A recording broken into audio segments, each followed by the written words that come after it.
Getting out of an abusive relationship early makes a huge difference. And I'm proud to say I did come in as a victim, but I am a survivor. Then I could see my mom. My mom was walking toward us. And I got excited. And I was like, there's my mom. And then he didn't stop. I'm trying to keep it together, I said. I gave in to the tears. And I hated that. It's not necessarily the easiest process. It's not necessarily the prettiest process, but it is the most effective process. Like, you can do this. I'm going to tell you 100% you can do this, and you're so worth it to do this. I'm sure losing any child is a real arrow through your heart, but you know, she was great. She was a friend and a family member and our daughter. It feels just as good the 10th time as it did the first time, to have one of your citizens that you're out there protecting walk up and tell you thank you. There is one thing stronger in me than fear, and that's my determination. Welcome. This is Jen Lee with the I Need Blue podcast. Thank you for joining us today for episode 13. My guest is Asia. She is a fellow podcaster, and if you follow my podcast, you will know she was my guest from my last episode.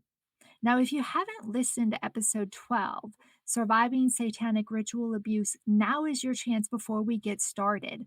There are several trigger warnings associated with that episode.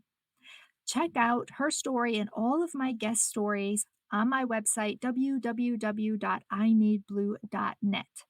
Also, Asia's podcast, Letters to the People, she will tell you more about it. The focus today will be being raised in a family within an environment which included such things as drug abuse, satanic abuse, gruesome rituals, sexual and mental abuse. Asia was born into this environment. She knew nothing different until she fell into depression and sought help from a psychotherapist. Asia, good morning, and thank you for returning to share different aspects of your upbringing and to answer more questions. Thank you so much for inviting me back. I'm excited to be here, Jen. Oh, you're so welcome. So did you get enough coffee this morning? Yes, I did. I've got my coffee, I have my water, and I'm all ready to have a wonderful conversation with you. Okay, perfect. Because Asia's a couple hours before me, so she's doing this a little earlier in the morning. But yeah, we both have had our coffee, so now we're ready to go. Today's episode will contain trigger warnings. Any episode of I Need Blue can contain graphic and disturbing details, so please seek help if you need it. Turn the episode off, whatever you need. You come number one. Before I start with the questions, can you explain, because I have some confusion myself, the difference between the Jesus Christ of Latter-day Saints, the Mormon Church, and the fundamentalist Mormons? Oh, that is such a good question, because there's a lot of people that have that same question running around. They don't know the difference. So the Mormon Church, the Church of Jesus Christ of Latter-day Saints, the LDS Church, it is all the same entity. It's all the same corporation. It's all the same community and people, that kind of thing. LDS Church, the Church of Jesus Christ of Latter-day Saints, the Mormon Church. Back then they were known as the LDS Church. The LDS Church publicly renounced the practice of polygamy. So back in 1890, they said, okay, we are no longer going to practice polygamy. But it never renounced polygamy as a doctrine. And in the LDS scriptures, that is actually part of the scriptural context. So where the break happened was back in 1890. So what happened was the leaders of the church said to the government of the United States, we will no longer practice polygamy, but they never took it out of the canon. They never took it out of the practice as far as what they taught. It just shifted into, when you die and go to heaven, then every man will be able to have multiple wives. So they've kept it in that kind of spiritual context. But then what happened were there were other people that broke away from the church that did not agree with that decision. and felt that it was God's true doctrine and true direction to have and practice polygamy. So they dispersed themselves and created what was called the fundamental LDS church. So they were keeping with the fundamental principles. So the Mormon church is not the fundamentalist church. The Mormon church does not practice polygamy. The LDS church is not the fundamentalist church, and it doesn't practice polygamy. So when you see like the missionaries from the Mormon church or missionaries from the LDS church come around with the name tags on their shirts and they're knocking on your doors to be proselyting, that's the Mormon church. That's the church I grew up in. I actually have I've got children. I have 5 boys and a daughter, and all 5 of my boys went on LDS missions. They were those guys that were knocking on the doors and had the little name tags, and dedicated 2 years of their lives to doing that, to actually educating people and trying to convert people to the LDS religion. So on Letters to the People podcast, and you can go to letterstothepeople.com, and it is, I think it's episode 2 or episode 3. I'm interviewing Chris Anatra, and we talk about that, so people can listen to that if they want. I want people to know that what I grew up in and what I was trained by was not the fundamentalist church. I was and a member of and born into the religion that is the Church of Jesus Christ of Latter-day Saints. That is the Mormon church. I want to talk a little bit about dating Okay. and marriage and how that works in your community. Absolutely. Mhm. So, in the I was encouraged as a Mormon girl, as a member of that congregation, to date only Mormon boys, because the purpose of dating was to really lead you into getting married. So it was not encouraged to date outside the religion, because that would risk, keeping the religion going, keeping, like having the family be in a cohesive family unit that has the religion that you've been used to or that you've been raised in. My dating experiences were in Texas and Wyoming, where there weren't a lot of Mormons, and so I was, and I wasn't like, not that I was attracted to any of the Mormon boys that were there. I mean, in Wyoming, I think there was like, I think there were 5 of us. I think there were 3 guys and a couple of girls. I mean, that just, automatically takes Uh-huh. takes the takes it off the board for me. The boys that I dated were not Mormon. I was very involved with one guy that was a Catholic and one guy that was Lutheran, and that was kind of a heartbreak over one particular guy that I was really, really, really loved him. I really loved, like I wanted to see if that could go further, and I'd never allowed it to do anything beyond that. He even reached out to me after high school when I was in college a couple of times, and it terrified me, because I was like, I knew inside I really did like this guy, but I was dating this other Mormon guy, and that was just going to cause all kinds of problems, right? So the religious training about morality and sexual purity and all of that really came in strong. And so in my mind, and this is kind of a funny thing, but in my mind, I was a virgin until I got married. Although all of this raping and all of this incest and all of this stuff was going on in my world, and my body was showing signs of that, my mind wasn't registering it, because I had repressed all of that, and it had been conditioned to be put away. So I knew myself as a good girl, as a virgin, as a clean vessel for the guy that I ended up marrying. I didn't choose into sexual activity while I was in high school or in college. I got married when I was 21. Well, I was 2 weeks shy of being 21. I like to say I was 21, but I got married officially when I was 20, and 2 weeks later, I turned 21. So it was fairly young. When it got to the point to date my husband, that's when it got a little bit different for me. But I had come home from college, and the setups, I can look back on it now and I can start seeing the setups. But we had an arranged marriage, but I didn't know mentally. I didn't know that this was getting arranged. It was framed in a way that I I thought it was my choice.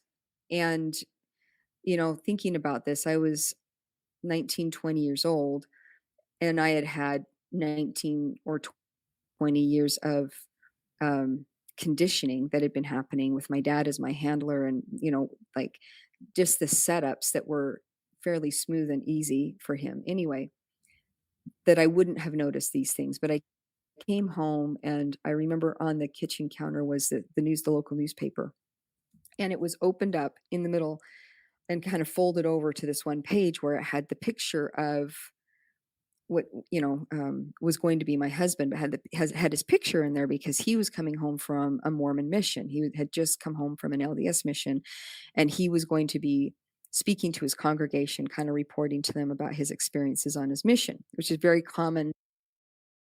And I noticed it, and it'd been there for a couple of days, and I thought, well, that's a little weird. And so then I went over and I kind of looked at it, and my dad noticed that I was looking at it, and he goes, yeah, that's our bishop's brother. So the bishop is the pastor of the congregation. And so there was a relationship there where the pastor of my parents' congregation was the brother to this missionary that was coming home. And I thought, oh, really? And he said, yeah. And so it was kind of this directional thing, like, check this out, look at this. I keyed into pleasing my dad. Like, that was really an emotional trigger for me to please this man that inside I was terrified of, but I didn't know I was terrified of him. I had to balance that out with this adoration. So I keyed into that, and I kind of started looking into that. And then out of the blue, I get a phone call from another relative of my future husband. But when you get into this organized grooming, this is why I'm bringing this up. Then I was introduced to him another way and another way. And it was just kind of this thing that I could call it serendipity, but I can look back on it now and say, no, this was organized. I can see how this was organized. So then we started dating, and marriage started just popping up as a thing. Now, I will say we did get along. We got along famously. So I was good with it until I wasn't. And there was this moment in time where I could see that my parents didn't get along very well. And my mom was raised on a dairy farm. My dad was from LA. And I'm like, I don't know how you two ever got together. Like, where did that come from? Right. He used to be, my dad was a concert pianist, and he was like a lifeguard on the beach, in LA. Like, he was surfer boy, and my mom was this dairy farmer. My parents' marriage was not one I wanted. And so what I was seeing was I was dating this guy that was very much coming from a background that was very farm oriented. Not that I didn't love the farm, but his goals in life were not what my goals in life were. And they were what I was seeing really is the only commonality that we had was the church, and everything else was falling apart. And I thought, well, gosh, life is a little bit more than that. So I basically broke it off. And this is where the reason I'm bringing this up is I broke it off. And then 2 weeks later, because what happened was I didn't just break off a dating thing. He had actually proposed, and I had actually said yes. I wasn't saying yes, like with my whole heart, but it just felt like something like what I should do. So there was grooming behind that. And so then I broke off the engagement. And then 2 weeks later, I had so much anxiety around it that I came back to him and I said, I want to get married again. Well, what happened as I went back and I got my memories, and this is years and years later, what actually happened was when my dad found out that I broke that off, he created a ceremony and some punishment around this that was really horrendous. Trigger warning, graphic content. In the house that we were living in, the basement was unfinished, and my parents were actually starting to do some construction down there.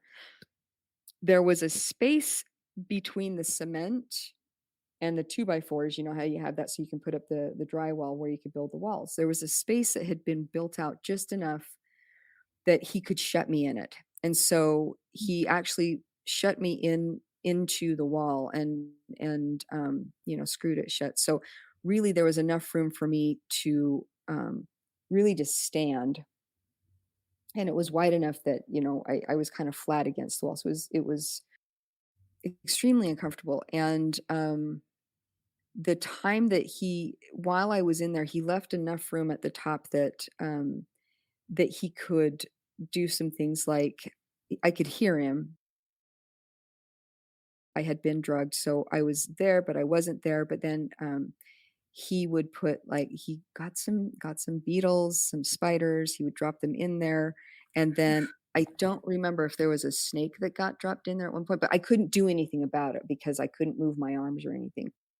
This happened for a number of days. Then I would come out, and then he would put me back in. And you got to understand that the way this was possible was because of the substance that was either in my food, or I got injected a lot. He did actually have access to syringes and drugs and needles and things like that. So um, it was not a hard thing for this to actually happen for multiple days. And in between, I would end up having a lot of physical abuse, and some sexual abuse, and then there would be some other things that were happening, mentally, also that was being told to me. So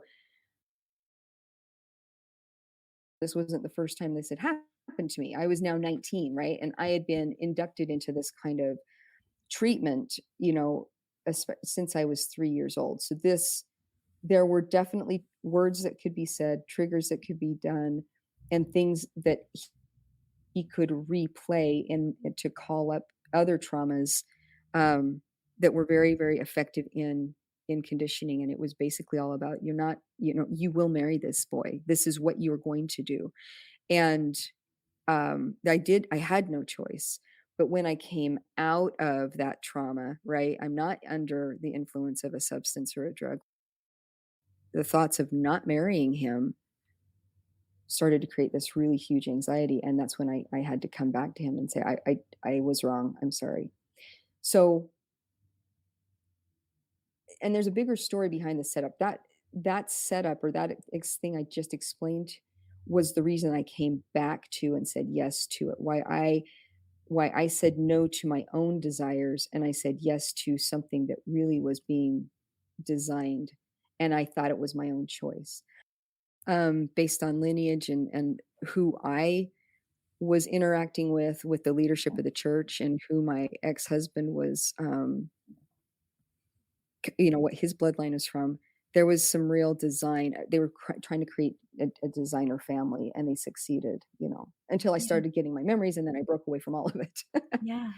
So what was your marriage like? And how soon did you have kids? Mm. So we had kids within, like 2 years after we were married is when we had our first baby. And then I had children. I had 6 children total. And so I basically had children every 2 years. So my kids are all about 2 years apart. Um, that I did willingly. But it wasn't necessarily a conscious creation. It was just like, oh, well, that seems like a good thing to do, and that fits the time frame. And this is what, I even had the thought that he had brothers that were married, and they were starting to have kids, and the thought was, well, I mean, we're always going to be with the family. We might as well start having kids too, so they can have cousins to play with. Like, Mhm. the way I look at it now, that would not be a factor. I would be going, am I emotionally ready? Am I in a space where I want to create a human life? Like, I would take it so much differently than the way the society and the culture that I was a part of was creating it to be. I feel like our marriage was really a good marriage for the first 14 years. And my ex-husband would agree with me on that. Our marriage started to have a bit of a breakdown because of some things that I felt were dissatisfactory. And I, there were some other things going on on the cult side of things that I was unaware of that were also affecting it. And so I started thinking that I had something wrong with me, and my ex-husband started thinking that I was right. He's like, "Oh, I'm happy. I don't know what the problem is. It's you." And we went that, went on with that for another few years, until I really did have the massive breakdown in 2003, and went looking for some help from a psychotherapist because of the depression. To really be kind to myself and to my ex-husband, we married each other in a particular mindset. We stayed in that mindset for a number of years, and then my internal system started to rebel, and recognizing that my ex-husband and I were no longer a match. He was still in the same space that he had been for many years, and he was comfortable there, and nothing else made sense to him. And so in a very honest and kind way, it's like, well, I have evolved, and I am now different, and I am not the person you married, and this is not going to work anymore. And so that's kind of the gentle way to put the volatility that was behind all of that. You were younger, you were inducted at age 5, and Mhm. sex was very much used as a tool, like, by your father and whatnot. Mhm. So, did that similar activity happen with, like, your husband and your kids? Now, I know your mom you felt was just she wasn't around, so she wasn't really aware of Mhm. everything that was going on in regards to your situation. Was it similar Mhm. for you or different? So my husband, let's see, how do I want to put this? In in the ritual community, there are handlers, that are basically perpetrators, and there are those that are, designing, and leaders. Gosh, I mean, they make money off of it. They benefit from it in a lot of ways. My husband was not one of those people, and as far as I know, and as far as my memories really kind of allowed me to see, he was not going to be one of those people. He was more, on the victim side of stuff, so he was, um, being used or being accessed if they Mhm. chose to use or access him. The kids, it was the offspring that they were really interested in, because as soon as they can get, um, a family that's been put together in the cult, both parents are now, unaware that this other part, they've repressed their memories, but it's easy enough to make a phone call and say, "Hey, come on down for, dinner. We thought it'd be fun to have your family over, and while uh, while you're helping me in the kitchen, then we're gonna have the boys go out on the farm, and then um, grandpa's going to take the grandkids and do a thing. And so it just sounds like this great family activity, but what grandpa's taking the kids to go do is horrendous. Mhm. And it's going to be a couple of hours because he's got to drive them up, and there's this special place in, on the on out here that, he's made for them or whatever. And there's other guys waiting for it. It's a designed thing. And so it wouldn't occur to me as the mother to even question that. It wouldn't occur to my ex-husband as the father to question that. So that makes the children easy prey, because we don't question. We're not going to look at that as a bad idea. And then if we do start wondering, or like I say, hey, that sounds like fun for me, then I'm easily distracted or easily triggered myself, because they know what my triggers are. And so I can be numbed out, or I can be, they're whatever they want to do to get me out of the way, or the dad out of the way, part of just continuing this the access to the young ones. And then again, I want to bring up the fact that it's not just about the pedophilia, it's not just about the children. um, it's about maintaining control over people until they die. So no, my husband was not a part of that. And no, my husband, as far as I know, and as far as any reports that I got from my children, he never acted out on my kids. So my kids, any sexual abuse that happened to them was happening through grandparents or other people, um, but not through me and not through my husband. And I can say that with a lot of confidence because I was very thorough in my memory recovery. I got to a point where I was like, oh my gosh, if I've hurt my kids, I better see this. Like I am not going to pretend that something could have, not, I'm not going to pretend something didn't happen. I want to see if something did happen. I did not see myself consciously acting out on my kids. I did see a couple of times where I was present when things were happening to my kids, but I was also um, so drugged I was almost catatonic. What the perpetrators or the Satanists could say to the kids is like, "Look at your mom, she doesn't even care. Like, why would she let us do that? Like, what kind of mother would allow this kind of thing to happen to you?" So it's a verbal trauma that is designed to drive the child away from the mother so that they do not feel safe from the mother or the father, whoever's in that room. So to get back to your question, sex is definitely a tool. It was a tool for trauma. It was a tool to drive and trigger me into old traumatic spaces to make me easier to control.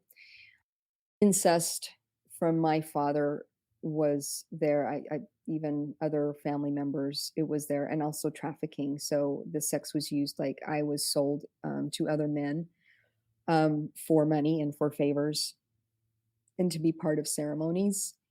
Those deals were taken care of not just with my dad, but with grandparents as well. And so although I don't have my children's memories, right? They're their stories. They have indicated that some similar things, a few of them have indicated that they had some memories with some similar things happening to them too, where deals were made around them being the commodity. I had been, conveniently distracted, that kind of thing. That was a tough question to ask, to be Yeah. honest with you. Yeah. As a parent, and especially as a Yeah. mom, I have to Mhm. imagine that no matter how drugged you are, you have this instinct, built-in instinct to Mhm. protect.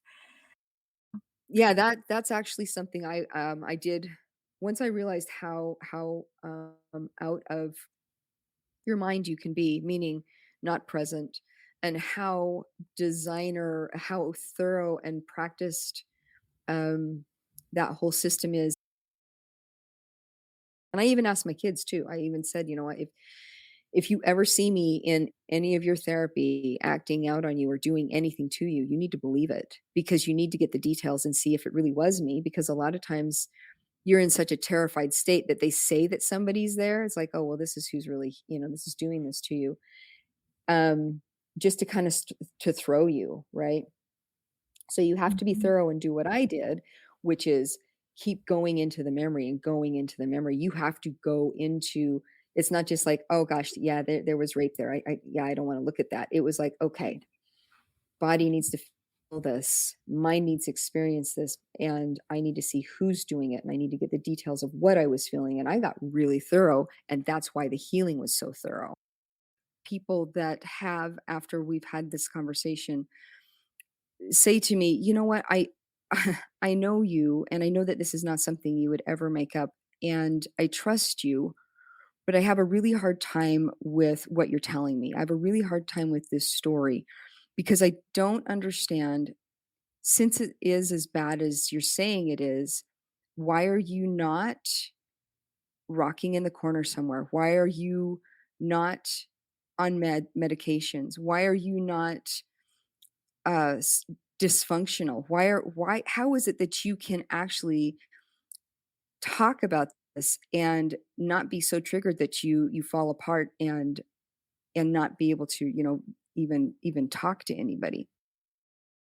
Two particular people I'm thinking of, I was really devastated because I it's not that I was necessarily counting on them believing me, but I was devastated with the fact that I had spent, and they neither of them knew me prior to my healing process and being in therapy. And so what I was looking at is, oh my gosh, I spent 8.5 years in therapy recovering these memories, going through a therapeutic process, really being dysfunctional in so many ways, barely being able to function some days, and other days just pushing through almost on an automatic basis, taking care of 6 children, still working, like, doing civic functions, being a wife, running a household. I mean, there were things that I was still doing while I was doing my healing, and that journey of healing was not just recovering memories so I knew what happened to me, but because those emotions are trapped inside, because those experiences still reside in my body or did reside in my body, my therapy allowed that trauma to be expressed and to be released.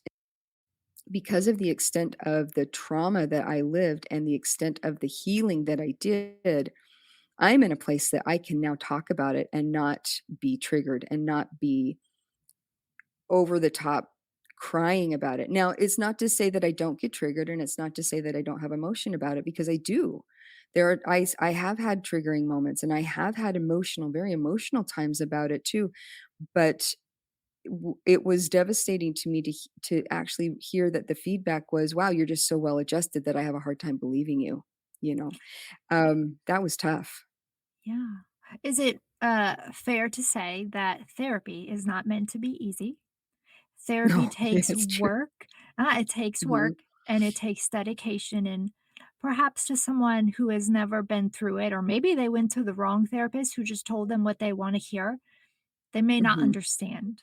But it is mhm, hard work. It's emotional. It's finding strength inside yourself that you didn't even know existed, and it's finding a support system. And maybe you have to let go of some friends at that time, mhm, and maybe you make new friends. So it it's life changing. What you went through to get to where you are today is completely life changing, but you had the courage, the dedication, and mhm. that's amazing. You should be proud of yourself just in that Thank is you. in itself. Yeah, no, thank you for saying that. Everything you just said is exactly what, I experienced as well. I did lose friends. I had to pull in and really conserve my energy because that energy was being so consumed by, recovering, not just recovering the memories, but healing from what was going on. And life still goes on, as people know. So it was hard work. It really was, and it was something that when I did have my wins, I really celebrated, and, those celebrations were more like sitting in awe of myself, of what had just happened, and recognizing that I wasn't behaving in particular ways anymore, which blew my mind. I just thought it was my part of my personality to, kind of conduct myself in particular ways, and they were harmful. They were, there were things I didn't like about myself, and suddenly I'm getting memories pulled up, and I'm experiencing a freedom inside, like a almost like a there's room inside of me, I could kind of breathe a little deeper or something, and Mhm. and that was really profound. How did they recruit from outside the community? See, now that's gonna be something that I know would have been even more, sinister. I don't wanna say more sinister. There's a whole different method of recruiting that has a lot to do with blackmail, and it wasn't my primary experience because I was born into this, so I didn't really witness the recruitment. I wasn't sent out to recruit anybody. I was birthing it, right? I was bringing that into, and it's so much easier to have access to young children and get that whole conditioning process going because you've got free access anytime than it is to um, really recruit people. However, it does happen, and you're an older, more established individual, you'll be befriended. They'll start developing relationships with somebody they want to recruit, and typically it's very underhanded. It's like, "Hey, come to this party with me," or something like that, and times where people show up thinking they're gonna be there, and right in front of them is this horrendous scene. It's kinda they just walk into this room, and there it is, and now they're a witness. They've been at the party for a little while, so they've been touching, glasses and silverware or whatever, and, somebody might just, randomly hand them a book or something. And then later in the day, or in the evening, the person that they would, really want to be close to, and they've already figured out who this is, would actually come up to them and say, "Hey, come here. Something I wanted to show you, or something I want to talk to you about, or whatever, or could you give me a hand with this, or whatever." And then you walk into this situation where you're witnessing a child being raped, or there's blood all over the place, something was just killed, someone was just sacrificed, whatever. And they're standing there with the candlestick that you had just held, and they're like, "Your fingerprints are on this," right? Or it's clear you've been here the whole time, and there've been cameras everywhere, and and this activity is going on. So somehow it is really well designed and well enough to know what their pain point is. Is it going to be their bank account? Is it the relationship? Is it whatever? This is really common to entice people into sexual relationships with kids, or prostitutes, or other women, or whatever. And they fall into it. And so now they've got evidence just with somebody making a bad choice, or a choice that they normally wouldn't in other circumstances. So that is one way that people get recruited and kind of feel coerced to stay in there. My dad, because my dad was a victim too. His parents were involved, right? It's a generational thing. At what point did my dad decide that he wanted to be an active member of that group versus being just accessed, or being a victim of that group? Either way, you're a victim, but somehow he was choosing into some kind of power with that. And I don't have an answer to that question, because I don't know what would tip a person over into saying, "Yes, I like this track. Yes, I want that power. Yes, I want that money. Yes, I have that bloodlust." I don't know. I don't know what that looks like. Yeah, that's an interesting question. Have they ever kidnapped anybody that they wanted to become part of the cult? Yes. Wow. Yes. Yeah. Kidnapping is part of it. I know that there's, well, yeah, shoes. There are different access points all over the United States where, a child will go missing, and those milk carton, faces where it used to be that they would, the missing children kind of thing. Sometimes, many times, they're picked up for sacrifice. Those children are not coming back, or they've been sold into human trafficking things. So yes, that is part of it, because it's not just satanic ritual abuse. It's not just satanic blood cult abuse. It's human trafficking, and it's not just child trafficking. It is human trafficking, so people go disappearing like that for sure. Yes. I've witnessed times where they use the homeless population a lot. Wow. So somebody, it's easy to make friends with somebody in the homeless community and entice them to say, "Hey, I just need you to do a couple things for me. We'll put you up in a room, whatever, and, you can have a shower, whatever." So, I was the victim of one of those where they had hired, quote unquote, a homeless man to play the role of Jesus, trying to drown me. And this is a very common one. So this is another, like trigger thing. So his role, what they paid him to do, was to dress up like Jesus. And then any child, and in this case it was me, the child that was in there, he's to quote unquote baptize them. But he was holding my head underwater and taking me to the point of drowning. And there were other men standing there, and one of them was a doctor, a very well-known doctor in this Mormon community.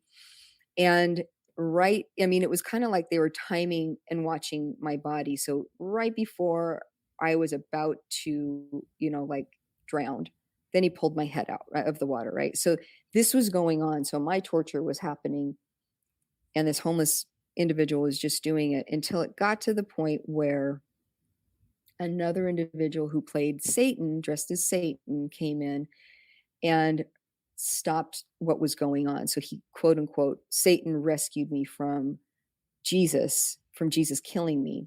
And they, I had kind of come back into consciousness so that I could see this scene play out where Satan came in, said the words that he was saying, created the scene, and "I am more powerful than you," the whole kind of thing.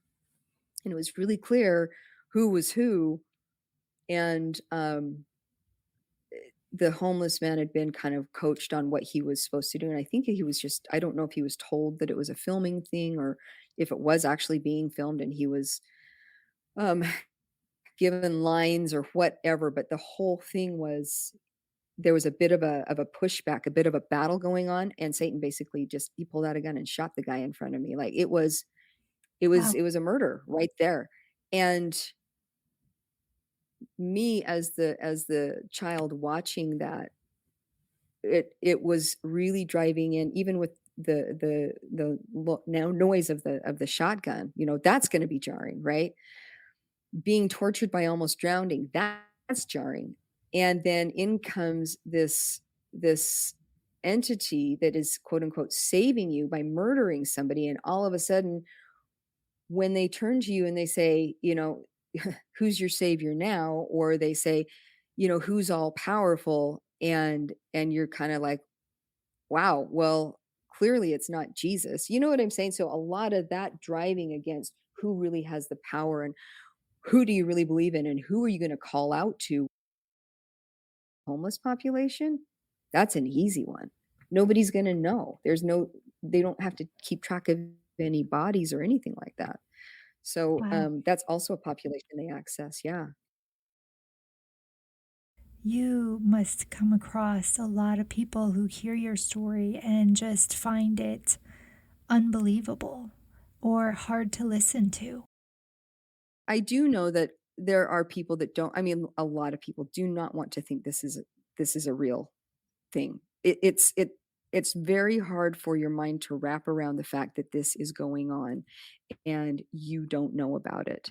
Yes. And our first as humans, when something is offensive that we notice or that we've been exposed to, then the first thing we do is we look around to see what we can blame or who we can blame or where we can point the finger so that we can offload it, right? And so this is such a big thing that it would be really tempting to just kind of grab it and say, oh well, this is all about the Mormons. This is all about that really weird church, and it's not. It's bigger than this church. It's bigger. It's bigger, bigger, bigger. It's an entity and a system in and of itself that has infected all of the systems that we hope are honest. So you have been out since 2006. I know one of the Mhm. reasons you started your podcast was to create awareness, to open the door to this heinous activity. What results are you looking for? Why hasn't it already happened? And what needs to happen to get the result that you are looking for? Feel like you empower people by giving them information, and you empower people by allowing the conversations to happen and allowing victims the room to not feel shamed and not feel crazy. So my goal has been to bring out awareness. My goal has been to validate victims and help them really not feel crazy. I've just recently had a couple of people reach out, and one of them just said, I just need to know I'm not crazy. And the other one was like, I super need validation is what her quote was. I need to know that I'm not making this up. You have to work through as a victim just your own version of, oh my God, this happened to me. And oh my God, what does that mean? So I want to validate victims and let them know they're not crazy. The other thing that I have a lot of people ask is, you know, what has been your experience with going to the police, or what kind of justice are you seeking? And my answer to that is the interaction I've had with the one detective I talked to was he was one of the first people that was like, you're way too well functioning. I want to believe what you're saying, and I do because I know you, but you're a high functioning individual with what this is, and where's the proof, right? So the justice system, I want people to actually really label it correctly. It's a criminal justice system. It's not a justice system. So it's set up to defend the criminal. And so for me as the victim, having to produce evidence that was happening to me when I was in an altered state and typically naked is not going to be really something that I can actually come home with. You were like, even if I got blood under my fingernails by fighting back, which happened, even if I pulled the hair of somebody and had that, somewhere under my fingernails, which happened, right? I was still cleaned up because I had to go home. Like, it wasn't my mom cleaning me up. It was the women that were there that were part of the ceremony that were cleaning me up and all the other children up. So they're getting rid of evidence, first of all, right? If I was beaten, they utilized things that were not going to be too bruising. So the bruising is all internal, right? Even the raping, like there are victims that are walking around with very severe medical problems, especially with sexual organs, and even their lower GI tract. Like, there are some severe cases of that, and they don't know why or where that's come from, right? But they have a recourse to go into, say, the medical community and kind of get some treatment, and that could be. But they still, even with something like that, you have to have evidence. And so what the criminal justice system is requiring is something that victims really can't readily come up with. Then you add on top statute of limitations, if whatever the statutes are, and the fact that the way a victim is going to tell a story is going to be fairly full of trauma and might be a little bit broken up. Interviewers don't really have a lot of training. The justice system and even with the law enforcement and how they handle these things. So my goal is not necessarily to jump in and find an attorney to fight a church that's got over $100 billion in one investment account. Like, my desire is to heal myself and then to help others heal and to help others feel empowered. And eventually what happens is people feel empowered enough that they look around them and they say, that doesn't make sense to me. Why would I pay the church 10%? Why would I give them my money? Why would I give them my time? Why would I go out and proselyte? Like, that doesn't, it makes more sense to me to actually hold family time or, like, contribute to my community in these other ways where they have their own ideas of what is creatively empowering themselves and their community versus a church or a government system or anything else saying, this is what you have to do. And so then we obediently follow, as they herd us into what they want us to be doing. So for me to actually go to the justice system and say, this happened to me and I want you to make me feel better is crazy because the church in this area owns the justice system, and the justice system in other states is in on this anyway. Like, there are members of the government, of the, of all of this in every single state that are active satanic cult members that are going to make sure that your story as a victim is not going to get reported or that your paperwork or your case gets lost. It's a criminal justice system, and they are already set up to funnel this in a particular way. So, yes, I do believe there's going to be justice. Yes, I do believe that as thousands and thousands of voices come together, that it is going to be so hard to ignore that justice does happen. But for me to champion this in and kind of face the dragon, I am going to turn away from it, and I'm going to turn to the people that it is hypnotically controlling. Help empower the people to have their own version of sovereignty and creative power. And eventually what happens is we starve the beast. They stop feeding it their money, they stop feeding it their time, they stop feeding it themselves. And that to me is justice. Another way people can have power over themselves and start to heal is through forgiveness. So, can you talk about forgiveness in your situation? And then I'm curious as to how is your relationship with God now?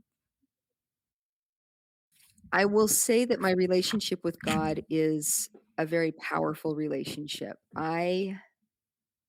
Even through all of this, I had some really divine angelic experiences. So even while I was in the midst of actively being tortured or hurt, as I was recovering memories, I also got to see, in addition to the really ugly, bloody side, there were times I did see angels there. There were times I did see something of the divine there. believe it or not, I saw angels escorting the children that had just been killed, or the person that had just been sacrificed. I saw angels there with that soul, moving them into some place that I'm assuming heaven, I don't know, but moving them into a different, like going, taking them away, and just kind of helping them out of that. That was a really sustaining, beautiful thing. And then as I was in my recovery of memories, and in that healing process of therapy, there were times that I was able to have very spiritual experiences where I felt like God was actually right next to me, where I felt like I was being shown things from a divine source that I can't deny, and those kinds of experiences for me can't be duplicated. It's not just a hope in my heart, and it's not just blind faith, although I do really love the human capacity to have hope and to practice faith. But these were very real, tangible experiences for me. So my relationship with God is really solid. I know there's a lot of people that say, I can't believe in God because I can't believe that God would allow these things to happen. And I'm here to say, well, God was present, and the angels were present while this was happening. The whole reason as to why, I'm not privy to. I can't. And even if I knew the answer, if I was going to answer that person that was like, I can't believe in God, they're not far enough along for my answer to even be satisfactory yet. So they get to have that journey. As far as forgiveness goes, forgiveness has been a very interesting journey. Um, I can honestly say I am on the side of forgiveness, where I can look with compassion upon the people that are doing this. It doesn't mean I'm looking at them with support or with approval or anything else like that. What I'm saying is, like, my heart has compassion, because the way I look at it is, in order to do what I watched happen, what they did to me, you have to be so vacant, so far separated from yourself. It's almost like the real you is standing on one side of the Grand Canyon, and the part of you that's acting out and doing all this other stuff is on the other side of the Grand Canyon. And there's really no way of one reaching the other. And that makes my heart sad, to know that there is a human that is that out of touch with themselves, with their humanness. But the part of the forgiveness that works really well for me is to know that I am on a place, and I've been through a journey where I have, in increments, I didn't have one great moment where I suddenly had this, oh, I forgive all of you. The more I learned to love myself, and the more I released what was going on there, forgiveness as a word naturally came forward. And from a really strange vantage point, I can look at them, and I can look at that, and I can go, all right, I see what this is. I see what you've done. And I'm not going to harbor any of that energy inside of me anymore. And to me, I guess that is a forgiveness. I'm forgiving all of that by not holding on to it as part of me anymore. Thank you for sharing that. And your words Thanks. will make a difference. They absolutely will. Thank you. You're Thank you. welcome. Thank you. I appreciate that. That Oh, warms my heart. absolutely. Now, tell us about your podcast, Asia. The podcast I'm really excited about. I have a couple of interviews where I'm going to be interviewing some victims coming up, and I'm going to be offering more and more of my story. And so, as people tune into that, and as it starts to gain some momentum, you'll be able to hear more of what my individual memories were. And so I want to present them to everybody as letters from me to the people of what happened to me. And so that's going to be going on in a series, and that's about to begin. I love that. The I was thinking that maybe that felt really honest, because I want that to encourage people to write their own letters, whether they write it to themselves or whether they write it to somebody that they need to forgive, or to their own perpetrators, or whatever that is. It is so healing to get this out of you, and typically putting it on paper really makes it a real thing, and just even the motion of writing using your hands to write that is also a very cathartic healing action. And so I want to kind of lead by example in that way. But the website is letterstothepeople.com, and that's where all of the episodes are. Right now you can find Letters to the People podcast out on Spotify. Accepting letters. If you want to send any letters that you want to have received, or that you want to share, you can certainly do that. And you can send it as an email to info.letterstothepeople@protonmail.com. And there's also an address on my website that's on our contact page that you can send a letter to if you want to physically send a letter. I do want to interview people. If you've got an experience that's similar to this, I am taking applications for that. But I think the more and more that we are able to, I want to say, normalize this, just know that this is a very honest, real thing that's happening. We can have those conversations from a compassionate manner. I think that really helps heal humanity. I have a blog also on my website. I've also got an Instagram account, and you can follow me there. I would love that. And I'll start putting up the episodes on the Instagram account as well. So, and there's also a Facebook page. You can find Letters to the People on Facebook as well. So there's a lot of ways to contact and reach out and follow and see what's going on. And I'd eventually like to develop it into something where, with the contributions that come in, I can support other victims by giving them scholarship that they can continue with their healing in ways that are healthy and viable for them. So I would love to see this get to an extent where it is giving back to victims that have been affected by satanic ritual abuse, by human trafficking, by cult abuse, by mind control, and human experimentation, all of which I have experienced myself. So, Anything else you want to add today? thank you for giving me some time to communicate and to be here and to talk with you. Thank you for the questions that you've asked. They give a really nice, solid base to some of the things that people may not have really even known. And I just really enjoy talking to you. And thanks again for just allowing me to be here and spend some time with you. You're so welcome, Asia. I enjoy my conversation with you too. I'm so glad that we were able to connect.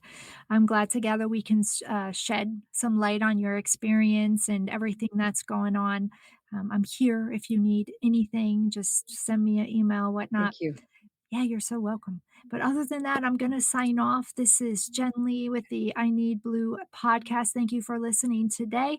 I can be found on all of your favorite podcast platforms, as well as my website, www.ineedblue.net.